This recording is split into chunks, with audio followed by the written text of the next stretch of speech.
ഇന്ന് short dress dress ചെയ്യുമ്പോൾ ശ്രദ്ധിക്കേണ്ട കാര്യങ്ങൾ എന്തൊക്കെയാണെന്ന് നോക്കാം. എപ്പോഴും ഹൈ വേസ്റ്റഡ് ബോട്ടംസ് ധരിക്കുക. ഇത് നിങ്ങളുടെ കാലുകൾക്ക് ലെങ്ത് കൂടുതലുള്ളതായി കാണിക്കും. ഇതിന്റെ കൂടെ ക്രോപ്പ് ടോപ്പ് വെയർ ചെയ്യൂ. ഇങ്ങനെ 1/3 പ്രൊപ്പോർഷനിൽ ഡ്രസ് ചെയ്യുന്നത് നിങ്ങൾക്ക് ഹൈറ്റ് കൂടുതലുള്ളതായി കാണിക്കാൻ സഹായിക്കും. ഒരിക്കലും 1/2 പ്രൊപ്പോർഷനിൽ ഡ്രസ് ചെയ്യരുത്. ഇത് ഹൈറ്റ് ചെറുതായി കാണിക്കും. പാന്റ് സെലക്ട് ചെയ്യുമ്പോൾ ആംഗിൾ ലെങ്ത് പാന്റ് അവോയ്ഡ് ചെയ്ത് ബൂട്ട് കട്ട് പാന്റ് ചൂസ് ചെയ്യുക. ടോപ്പ് ചൂസ് ചെയ്യുമ്പോൾ V-neck ടോപ്പ് സെലക്ട് ചെയ്യൂ. ഇത് long and neck line create ചെയ്ത് താഴെ ലുക്ക് തരും. അടുത്തത് മോണോക്രോം ഔട്ട്ഫിറ്റ്. ടോപ്പും ബോട്ടവും ഒരേ കളർ ഔട്ട്ഫിറ്റ് ധരിക്കുന്നതിനെയാണ് മോണോക്രോം എന്ന് പറയുന്നത്. ഇത് നിങ്ങൾക്ക് ഒരു താള ഇല്യൂഷൻ ക്രിയേറ്റ് ചെയ്യും. ഷോർട്ട് ഡ്രസ് ധരിക്കുമ്പോൾ എബോവിൽ വരുന്ന ഡ്രസ്സുകൾ സെലക്ട് ചെയ്യണം. Same time skin tone colour footwear ഇട്ടാൽ അത് നിങ്ങളുടെ കാലുകൾക്ക് കൂടുതൽ നീളം കാണിക്കും.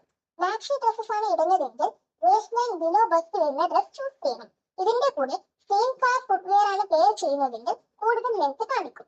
ഇതുപോലുള്ള ടിപ്സിന് വേണ്ടി ചാനൽ സബ്സ്ക്രൈബ് ചെയ്യൂ.